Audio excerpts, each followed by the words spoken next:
Ayan, no, your in the near future mga kapiksi, this is pag-unlad, pag-asenso, dahil sa mga experimentation nyo, dahil sa mga pagsasaliksik nyo or sa mga discoveries nyo mga kapiksi, mahanap nyo yung mga solusyon sa buhay nyo, mahanap nyo yung mga solusyon sa buhay nyo, and may pag-asa talaga na umangat, umasenso, umunlad yung inyong kabuhayan. So don't forget to invest in yourself, although yung iba sa inyo talagang confident na kayo mga kapiksi, pero wag nyong kumbaga, don't stop believing and investing yourself, kasi ikaw yung pinakamagandang investment na pwede mong gawin sa buhay mo.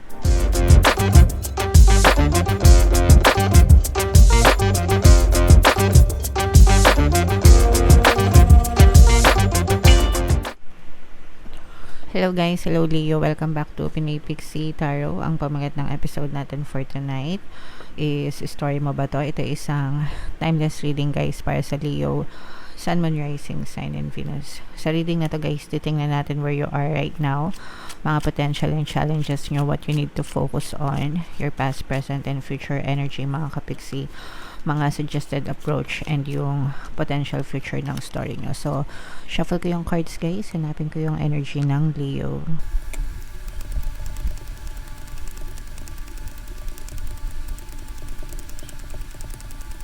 Ito guys, so Leo, kayo ay na-represent ng Queen of Wands sa ating spread. Kung ano na lang yung makaresonate guys, take that message, kasi hindi lahat ng mensahe ay magre-resonate. So where you are right now, Leo, for some of you guys, nandun kayo sa path na parang nadidiscover nyo what works for you and what do not work for you. Okay? Ibig sabihin parang nandun kayo sa stage na nag-experimentation, parang nag-experimentation kayo or nag-experiment kayo sa buhay nyo mga kapiksi, and discovery, no, kumbaga parang discovery process, experimentation, inaalam nyo kung ano yung makakabuti sa inyo, sa hindi makakabuti. Ganun din sa mga tao guys, parang inaalam nyo din kung sino yung mga taong makakatulong sa inyo, and yung mga taong hindi makakatulong sa inyo or nagiging hindrance or balakid lang sa buhay nyo mga kapiksi. So you are more on parang exploring, ganyan, para sa buhay nyo mga kapiksi. So nandun kayo sa paglalakbay na searching, siguro pwede natin sabihin na searching, hinahanap kung ano talaga yung para sa inyo, but and you are also trying to parang find solutions, no, naghahanap kayo ng mga solusyon, Leo, if ever man na meron kayo mga problema or mga pinagdadaanan sa buhay mga kapiksi. Mga potential and challenges, this is more on potential mga kapiksi, kasi you are being advised na maghinay-hinay or para magdahan-dahan sa mga pagdidesisyon nyo. May mga impormasyon, no, na dadating sa inyo dahil nga nandun kayo sa discovery stage, no. So may mga impormasyon talaga na dadating sa inyo na makakatulong sa inyo sa pagde-decide and makakadagdag ng kaalaman sa inyo, especially pagdating sa pera. For some of you guys, para magkakaroon din kayo ng gabay, no, ng guide, ng gabay mula kay universe. Pwede meron siyang ipadalang tao sa'yo, ganyan, or just anything, anybody na maaring makapagturo sa'yo ng tamang direksyon, no, dun sa landas na tatahakin mo sa buhay mo mga kapiksi. What you need to focus on guys is to follow your intuition, no? Kaya nga kayo nandyan sa parang road of discovery ito mga kapiksi, and you have to listen or trust your intuition guys, kasi yung intuition natin, ginagabayan niya na ating mga spirit guides. Of course, syempre kailangan magdasal mga kapiksi, kumbaga humingi tayo ng tulong sa ating mga spirit guides mga kapiksi, and yung ating mga spirit guides excuse me, gagabayan tayo niyan sa pamamagitan ng ating mga intuition. So you have to follow your intuition, and hindi kayo papabayaan ng inyong mga spirit guides mga kapiksi. In your recent past guys, no, parang nagdasal kayo na sana magkaroon kayo ng another chance sa buhay nyo, another na pagkakataon para ayusin nyo yung buhay nyo, and ito na yung pagkakataon na binibigay sa inyo guys ni universe, para mabuhay ng masaya, mabuhay ng maunlad, mabuhay ng maayos mga kapiksi. Sabi nga, no, what you are not changing, you're choosing.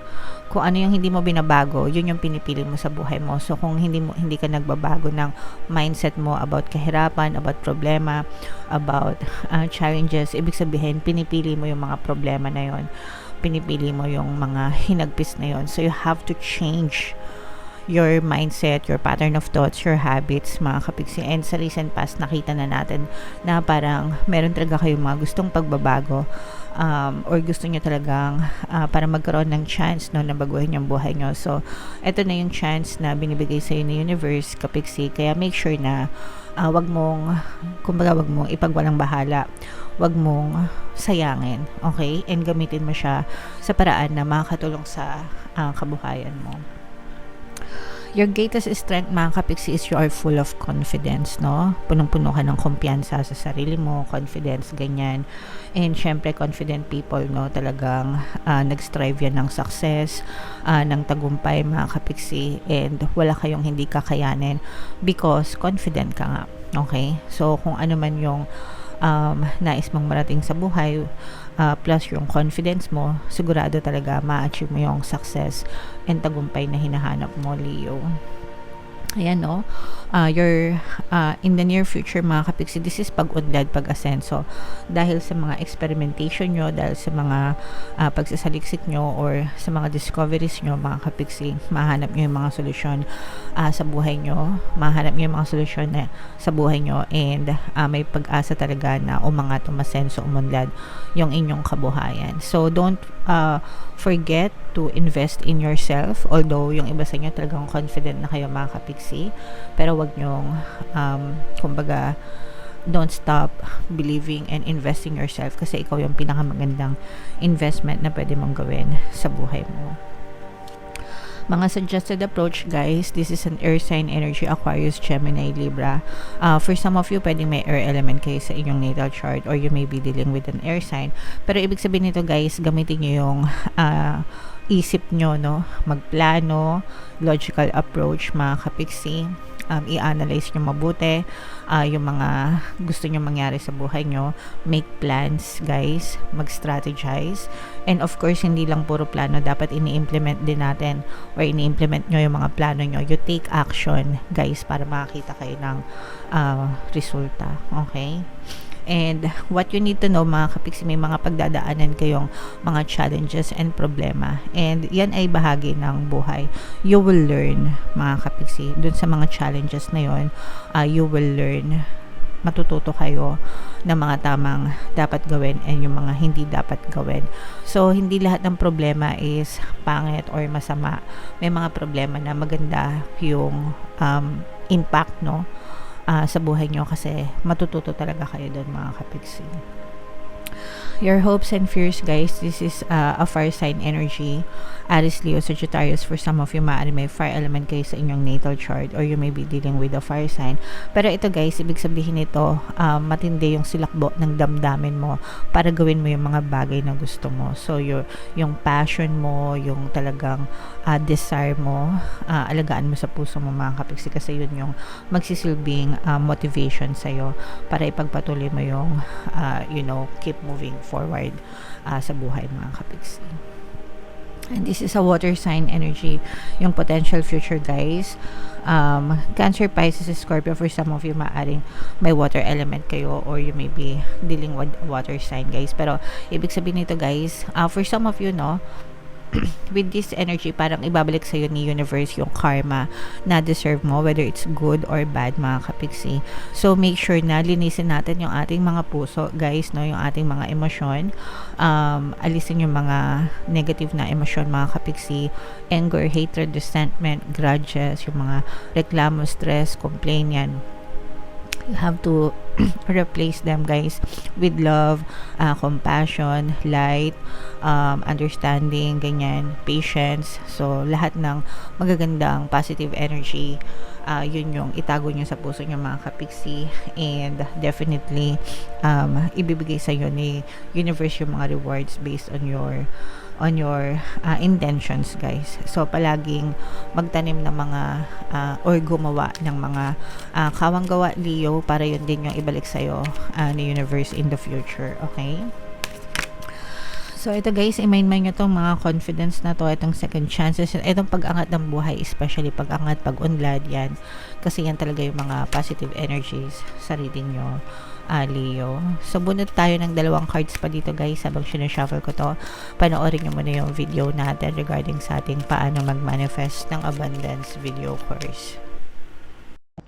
Kapiksi, sawa ka na ba sa mga struggles at hirap sa buhay mo? Masipag ka ba at masikap sa buhay ngunit hindi ka pa rin umaasenso? Ilang beses ka na bang nag-attempt magnegosyo at mag-invest pero palagi ka pa rin nalulugi? Sa pagkakataon na ito ay maaaring may subconscious beliefs ka na nagiging balakid sa iyong pag-unlad at pagyaman. Introducing, paano mag-manifest ng abundance video course. Dito ay matututunan mong ma-overcome ang mga balakid mo para tuluyan ka ng umunlad, umasenso, sumagana, maging matagumpay, successful at maswerte sa iyong kabuhayan, pera, trabaho, negosyo sa lapi at kaperahan ng bonggang-bongga. Dali, mag-send na ng email sa pinoypixie@gmail.com at simulan na ang iyong pagyaman ngayon. Alright, so sa lahat ng gusto mag-avail ng courses guys, naka-flash sa screen nyo. Una, meron tayong paano mag-manifest ng abundance video course. Meron din tayong paano mawala ang third party at magkaroon ng harmonious na relationship. And meron din tayong email coaching, manifest your desires using the law of attraction. So sa mga interesado mga kapiksi, mag-send lang kayo ng email sa pinoypixie@gmail.com. So, ito yung ating mga additional messages. For some of you guys, kung kayo ay meron ng partner or specific person, true love, greatest love na yan mga kapiksi, or kung kayo naman ay single, guys, wag kayo mag-alala kasi dadating din yung true love sa inyo, no? The romantic stirrings in your heart have propelled the universe to deliver great love to you. Okay, so wag kayong mag-alala guys, paparating na ang the one, paparating na ang prinsesa mo o ang prince charming mo. So, alagaan mabuti mga kapiksi ang pag-ibig na meron kayo guys. Alright? And ito naman guys, sobrang ganda. Infinite supply, no? So, ibig sabihin nito, yung mga resources na kailangan nyo sa buhay, you are supplied for today and all of your tomorrow. So, sa universe yung magbibigay or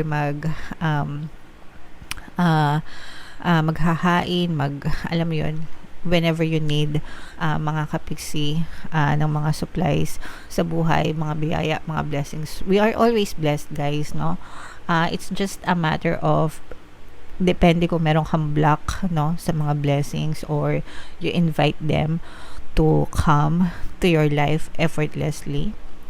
Ibig sabihin guys, lahat tayo pantay-pantay, lahat tayo nasa earth, lahat ng resources na nasa earth is available sa bawat isa sa atin. There are just some people na magaling silang mag-attract ng mga resources papunta sa buhay nila, while there are some na nasa mindset of lack, kaya nabablock yung mga resources. So, pagdating sa ganito guys, palagi ko kayong ina-advise na mag-affirm, money, money come to me, palagi ako may pera, palagi ako nagkakapera, I'm the king of abundance, I'm the queen of abundance, and always be grateful, always appreciate the blessings. Kapag palagi niyong ginagawa yan, palagi niyong sinasabi yan guys, you are inviting the blessings in your life mga kapiksi. Okay? So, yeah. Sa inyo na yan guys, i-mind nyo na yan.